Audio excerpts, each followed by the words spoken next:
The human capital consulting team at Grant Thornton Bharat recently conducted a survey to understand the impact of COVID-19 on compensation structures and how needs of employees have changed over the past year. Approximately 17,000 people participated in the survey.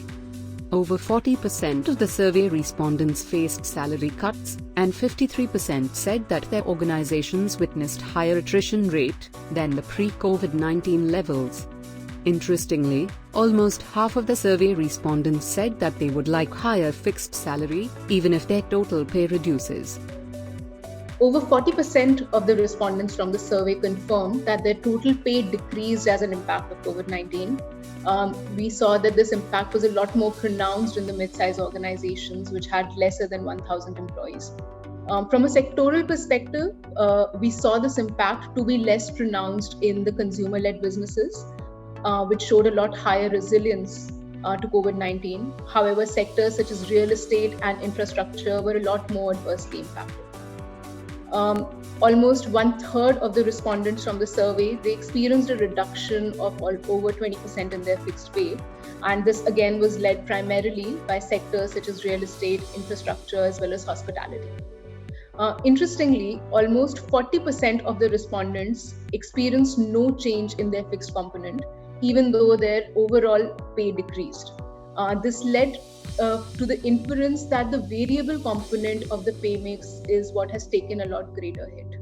What we also observed was there is a much higher expectation in specifically the younger workforce of mid-size organizations specifically to reduce the pay at risk part of their overall compensation and increase the fixed pay.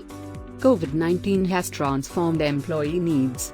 Now, there is an increasing focus on long-term incentives, such as ESOPs, retention bonus, etc.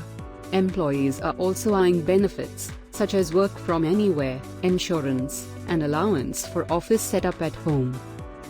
Looking forward, there are two big trends that's clearly emerging out from the survey feedback. The first one is clearly an increased appetite from the younger workforce especially, where people would like long-term incentive to become part of their overall compensation. Traditionally, long-term incentives have usually been for senior management people and sometimes for mid-management people as well. So that clearly is a need that compensation managers in organizations need to start factoring in as they design total comp philosophy going forward. The second aspect that has come out very clearly is around benefits. We believe the definition of benefit itself is seeing a transformation as we go through the current phase. Earlier, benefits would include things like insurance, maybe some other small items that companies used to provide to employees.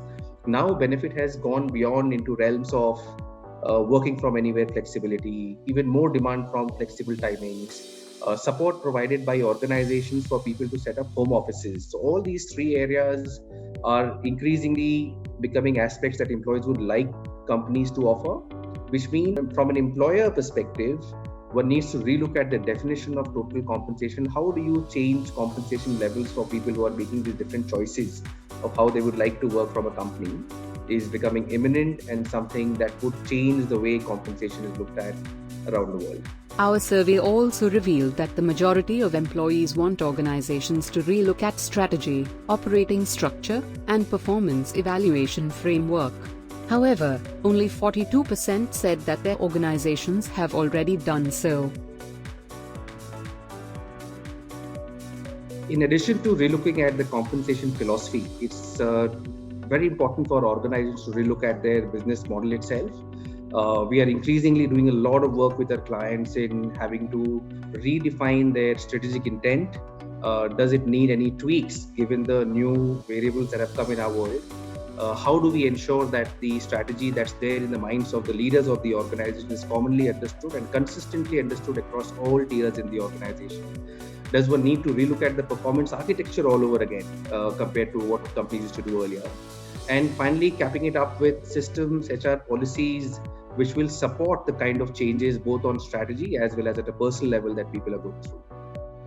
For any support on realigning your people's strategy in the new business normal, connect with the experts from our Human Capital Consulting team.